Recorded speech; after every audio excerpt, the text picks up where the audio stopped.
क्योंकि दिल्ली दौरे पर सीएम जयराम ठाकुर वहीं एमसीडी चुनाव को लेकर चुनाव प्रचार करते नजर आएंगे। रोड शो कर बीजेपी के पक्ष में वोट की अपील जयराम ठाकुर करेंगे। करोल बाग में सीएम जयराम रोड शो करेंगे और मोती नगर टी पॉइंट से ये रोड शो शुरू होगा।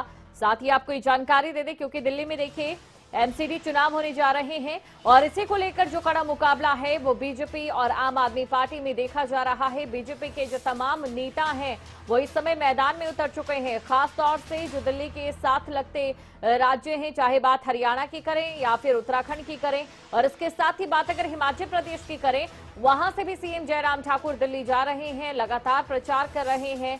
और साथ ही आपको ये भी जानकारी दे दें जो स्टार प्रचारक हैं उनकी ओर से लगातार दिल्ली में मेहनत की जा रही है। खबर पर अधिक जानकारी के साथ संवाददाता प्रदीप ठाकुर शिमला से ब्यूरो हमारे साथ जुड़ चुके हैं।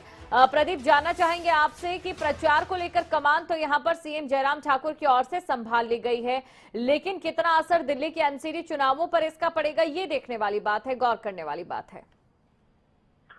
बिल्कुल, देखिए, क्योंकि एमसीडी चुनाव है और हिमाचल के चुनाव हाल ही में हुए हैं, उससे निवृत्त होकर सभी जो नेता हैं, खासतौर पर अगर भाजपा के बड़े नेताओं की बात करें तो वो दिल्ली में डटे हुए हैं और हिमाचल से तमाम भाजपा नेताओं की वहां पर ड्यूटी लगाई गई है। चाहे वो मुख्यमंत्री जयराम ठाकुर की बात करें, भाजपा अध्यक्ष सुरेश कश्यप की बात करें, वो सभी नेता इस वक्त दिल्ली में है। अलग अलग वार्ड की उनको जिम्मेदारी दी गई है। आज मुख्यमंत्री नई दिल्ली में रोड शो भी करने वाले हैं और कल भी मुख्यमंत्री दिल्ली में ही होंगे। अलग अलग वार्ड में जाकर जो भाजपा प्रत्याशी हैं उनके लिए वोट मांगेंगे, क्योंकि दिल्ली में हिमाचल के भी बहुत सारे लोग रहते हैं और काफी समय से जो है वहां पर दिल्ली में उनका रहना है, तो ऐसे में वो वहां के लोकल वोटर्स हैं। ऐसे में जो एमसीडी चुनाव में उनकी जो भूमिका रहेगी, उनको रिझाने के लिए हम कह सकते हैं, उनको हिमाचल का कनेक्ट बताने के लिए यही वजह है कि मुख्यमंत्री वहां पर पहुंचे हैं। बाकी भी नेता हैं, मुख्यमंत्री ने पिछले कल रिव्यू बैठक भी ली, जितने भी वहां पर हिमाचल की तरफ से प्रचार के लिए लोग गए हुए हैं और जो 68 हिमाचल प्रदेश में कैंडिडेट थे विधानसभा चुनाव में, उनकी भी वहां पर ड्यूटी लगाई गई है एमसीडी दिल्ली में और वो सभी दिल्ली में ही इस वक्त हैं। वहां पर अलग अलग वार्ड की उनको जिम्मेदारी दी गई है। लोगों के साथ वन टू वन कनेक्ट बनाने की कोशिश की जा रही है। तो कह सकते हैं कि भाजपा ने पूरी तरह से एमसीडी पर फोकस किया हुआ है।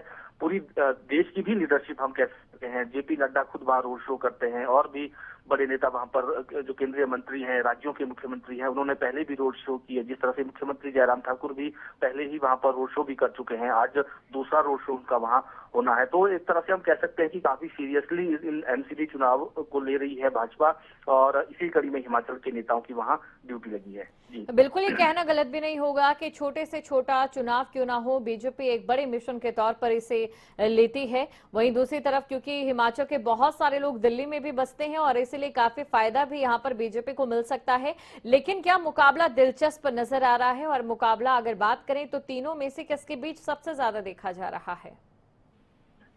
बिल्कुल, देखिए, अगर दिल्ली एमसीडी की बात करें तो भाजपा की कोशिश है कि यहाँ पर वापसी की जाए और हालांकि बाकी हम आम आदमी पार्टी की भी बात करें या फिर कांग्रेस की भी बात करें तो सभी नेता इस वक्त एमसीडी चुनाव के लिए दिल्ली में डटे हुए हैं। वहां पर भी बड़े नेताओं की ड्यूटी लगी है। हालांकि हिमाचल से कांग्रेस ने कोई बड़े चेहरे वहां नहीं उतारे हैं एमसीडी चुनाव के लिए। वहां पर जो लोकल लीडरशिप है वो इस चुनाव को वहां लड़ रही है। आम आदमी पार्टी के भी जो मुख्यमंत्री है वहां पर दिल्ली के अरविंद केजरीवाल, उनको खुद देखा गया कि वो लोगों के बीच वहां पर जा रहे हैं।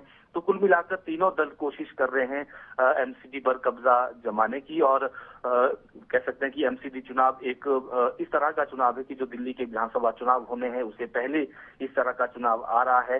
तो एमसीडी पर कब्जा हो तो उसका फायदा जब दिल्ली के चुनाव होंगे उस वक्त भी लिया जा सकता है। तो ये कोशिश सबकी है यहाँ पर कि ज्यादा से ज्यादा पार्षद जो है उनकी पार्टी की जीत कर आने चाहिए, ताकि जो वहां पर मेयर बने, डिप्टी मेयर बने, वो जो है, चाहे कांग्रेस की बात करें, भाजपा की बात करें या आम आदमी पार्टी की बात करें, उनकी दल का वहां जो है मेयर बनना चाहिए। तो यही कोशिश इस वक्त सभी दलों की है। जी बिल्कुल, यही जो कोशिश है फिलहाल आम आदमी पार्टी और बीजेपी करती नजर आ रही है। शुक्रिया तमाम जानकारी को दर्शकों तक पहुंचाने के लिए। और वहीं इससे पहले मुख्यमंत्री जयराम ठाकुर ने मंगलवार को दिल्ली के दिलशाद कॉलोनी वार्ड नंबर 217 में जनसभा को संबोधित किया और लोगों से बीजेपी उम्मीदवारों के पक्ष में वोट की अपील की थी।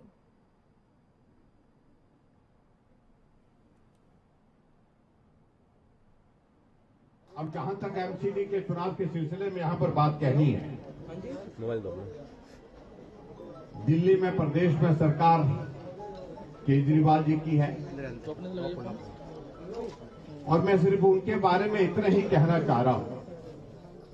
ये पार्टी तो उस वक्त बनी थी जब पूरे देश भर में एक माहौल खड़ा हुआ कि भ्रष्टाचार के खिलाफ आवाज उठाने वाले कुछ लोग ऐसे होने चाहिए जो राजनीतिक दल के भी एक नेतृत्व कर सके। उसमें केजरीवाल जी ने अपनी पार्टी की शुरुआत की थी। भ्रष्टाचार के खिलाफ हम ही हैं, हम ही लड़ने वाले हैं और आज इस बात को लेकर के कहने की आवश्यकता है। मात्र छोटा सा कार्य और शायद दिल्ली में शायद 8 साल का कार्यकाल उनका पूरा हो रहा है। इस 8 साल के कार्यकाल में इस पार्टी ने भ्रष्टाचार की सारी सीमाएं तोड़ी। कोई उदाहरण नहीं मिल सकता इस प्रकार।